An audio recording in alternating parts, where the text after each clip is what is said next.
Sejam muito bem-vindos a mais um episódio de Medical Cast, que é o nosso podcast sobre novidades da saúde. Eu sou Thales Bretas, médico dermatologista, e estou realizando hoje um projeto que eu idealizei por muito tempo para trazer para vocês um conhecimento médico que pode e deve estar acessível para todo mundo numa linguagem descomplicada. Com apoio de Profilo na produção, eu consegui finalmente desengavetar e botar esse episódio em ação. Antes da gente começar, eu gostaria de lembrar aqui que as informações compartilhadas nesse podcast são apenas para fins educacionais, não substituem uma consulta médica individualizada. Então, se você está sentindo alguma coisa, consulte um profissional de saúde qualificado para obter um diagnóstico preciso e um plano de tratamento para você, para o que você está sentindo. Está preparado para explorar algumas das últimas descobertas que estão mudando o rumo da medicina?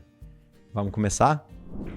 Novembro Azul, com boa nova para o câncer de próstata. Nós chegamos no Novembro Azul, e novembro é o mês de conscientização do câncer de próstata, o segundo câncer mais comum em quem nasce com órgãos sexuais masculinos, ficando atrás apenas do câncer de pele não melanoma, que ainda é o mais comum de todos. Segundo dados do INCA, que é o Instituto Nacional do Câncer no Brasil, um homem morre a cada 38 minutos em decorrência do câncer de próstata. Esse câncer é muitas vezes silencioso e, quando gera sintomas, já se encontra numa fase mais avançada e de difícil tratamento. Por isso, a importância de avisar a todos que nasceram com próstata para se consultar com um urologista e fazer exames necessários anualmente a partir dos 50 anos de idade, para quem não tem nenhum fator de risco, ou dos 45 anos, se você tem uma história familiar, ou se você tem algum fator de risco, como a pele negra e a obesidade. Vale dizer que só o exame de sangue do PSA, que é o antígeno prostático, não garante esse diagnóstico precoce. É preciso complementar com o toque retal, já que 20% desses tumores são detectados na fase inicial através do toque alterado. Por isso,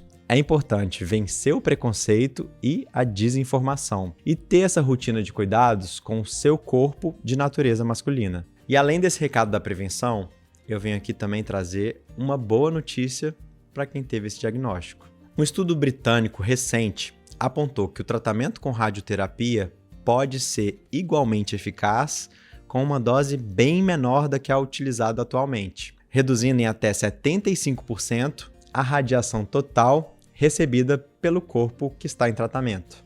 Um grupo de homens com câncer de próstata foi submetido a um protocolo com 5 sessões de altas doses de radioterapia local, ao invés das 20 sessões usuais. Isso significa que o paciente pode ter a dose alvo do tratamento sendo feita em apenas 5 dias, ao invés das 3 longas semanas que eram feitas até então. A radioterapia já é muito eficaz no tratamento dos cânceres de próstata bem localizados. E agora, esse novo protocolo pode ser menos desgastante para o paciente e menos oneroso ao sistema de saúde, porque vai poder tratar mais pacientes em menos tempo. Esses estudos foram apresentados agora, no começo de outubro, no Encontro de Radiologia Oncológica que aconteceu em San Diego, nos Estados Unidos. Por ser bem recente, ainda deve levar um tempinho para ser incorporado aqui no Brasil, mas tomara que seja breve para podermos ajudar mais gente no nosso sistema de saúde.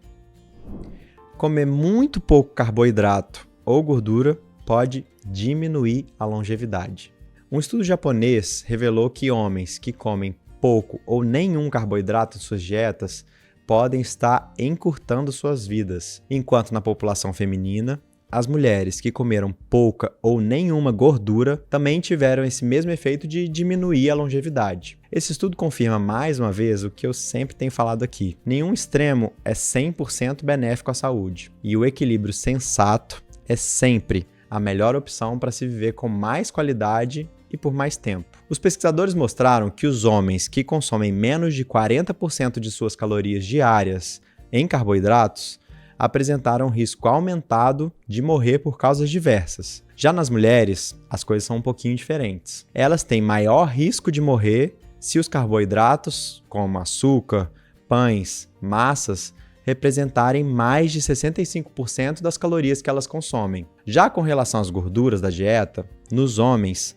se mais de 35% das calorias diárias vêm das gorduras, eles têm mais chance de morte por câncer e doenças cardiovasculares. Enquanto isso, nas mulheres, o consumo de maior proporção de gordura, principalmente a saturada, que é aquela que vem, por exemplo, das carnes e dos derivados do leite, teve um efeito protetor para o câncer e para a morte por outras causas no geral. Dietas baixas em carboidratos normalmente têm poucas fibras e nutrientes importantes como magnésio, potássio, vitamina C e do complexo B, que são essenciais ao nosso corpo. A falta desses nutrientes protetores pode ser a causa do aumento de risco de alguns cânceres nos homens que não comem carboidrato. Outra causa de aumento da mortalidade em homens que consomem pouco carboidrato pode ser a substituição dos alimentos de origem vegetal pelos de origem animal. Carnes podem induzir inflamação, processos oxidativos no geral e até acelerar o envelhecimento biológico de quem as consome em excesso. Com relação às mulheres e à necessidade maior de gorduras, principalmente as saturadas, foi especulado que pode ser, por exemplo, para otimizar a síntese de hormônios protetores ao coração, como o estrogênio. É importante dizer aqui que esse estudo foi conduzido com milhares de orientais com índice de massa corporal normal, uma média de 23,7 nos homens e 22,2 nas mulheres. Por isso, extrapolar esses dados para a população mundial pode ser perigoso. No Brasil, por exemplo, só 1/3 da população tem esse IMC abaixo de 25, enquanto mais de 60% sofre de sobrepeso ou obesidade, com o IMC maior do que 25. Resumindo, gente, a dieta mais uma vez se prova essencial em determinar a qualidade e o tempo de vida. Antes de fazer dietas malucas para emagrecer ou ganhar massa magra, procure orientações de um especialista, como um profissional da nutrologia ou um nutricionista, que vai te orientar a ter uma dieta mais balanceada, equilibrada e ao mesmo tempo atingir seus objetivos. Eu vou falar aqui o que eu falo sempre com os meus filhos. Com comida, não se brinca. Nova vacina contra pneumonia e meningite em bebês. Uma nova vacina contra o pneumococo, que é uma bactéria que pode causar pneumonia, meningite e sinusite, chegou recentemente nas redes privadas aqui no Brasil. Essa vacina, que tem o apelido de VPC-15, protege contra 15 espécies diferentes de pneumococo e provoca maior resposta imunológica contra as formas mais graves de pneumonia e meningite. A transmissão da bactéria acontece quando você tem contato com gotículas de saliva ou muco de pessoas infectadas. Dentro do organismo, o pneumococo pode levar a doenças invasivas como a pneumonia, meningite, sepse e artrite, ou também doenças não invasivas e menos graves como sinusite, otite, conjuntivite e bronquite, segundo dados da Fiocruz. A vacinação é a melhor prevenção. E a Sociedade Brasileira de Imunizações recomenda a nova vacina para crianças entre 2 e 15 meses de vida, com esquema vacinal em 4 doses, sendo que as 3 primeiras doses devem ser dadas no primeiro ano de vida e a quarta como um reforço entre 12 e 15 meses. Para crianças a partir de 2 anos, adolescentes e adultos portadores de doenças crônicas, a recomendação é de um esquema com as vacinas conjugadas, que é a VPC-10, 13 ou 15, e a polissacarídica, que é a VPP-23. Infelizmente, no SUS, nosso sistema público de saúde, a vacina contra o pneumococo só está disponível nos Centros de Referência de Imunobiológicos Especiais, para algumas pessoas com maior risco da infecção pela bactéria. Procure saber no posto de saúde se você ou seu filho se encaixam nesses grupos de risco. Caso não se encaixe, mas tenha condições de oferecer esse cuidado à sua família, converse com seu médico e descubra um centro de vacinação particular que tenha a vacina para te oferecer. Antibiótico contra sífilis em falta. Os Estados Unidos estão sofrendo com a falta do antibiótico usado para tratar a sífilis, e os casos estão aumentando. A sífilis é uma infecção sexualmente transmissível, uma IST, causada por uma bactéria chamada Treponema pallidum. E cada vez mais pessoas estão sendo infectadas porque estão usando menos preservativos nas relações sexuais. A doença é separada em 4 estágios: sífilis primária, secundária, terciária ou tardia. Na fase primária, entre 10 e 90 dias após o contágio, surge uma ferida geralmente única no pênis, vulva, vagina, colo do útero, ânus, boca ou outros locais da pele. Essa ferida não costuma doer, nem coçar, nem arder, e pode não ter pus, mas ser acompanhada de ínguas na virilha. A ferida desaparece sozinha, mesmo que não seja tratada. Na sífilis secundária, os sintomas aparecem entre 6 semanas e 6 meses após o aparecimento e cicatrização da ferida inicial. Podem surgir manchas no corpo, febre, mal-estar, dor de cabeça e ínguas pelo corpo. As manchas desaparecem sozinhas em algumas semanas, mesmo sem tratamento, trazendo uma falsa impressão de cura. A sífilis terciária pode surgir entre 1 e 40 anos após o início da infecção e costuma apresentar lesões cutâneas, ósseas, cardiovasculares e neurológicas. A sífilis latente é assintomática e pode ser definida como latente recente, quando a infecção ocorreu em menos de um ano, ou latente tardia, com mais de um ano de infecção. Com a evolução dos métodos contraceptivos que evitam a gravidez e também o aperfeiçoamento das medicações que previnem a infecção pelo vírus HIV, conhecidas como PrEP, cada vez mais pessoas estão abandonando o uso de camisinha,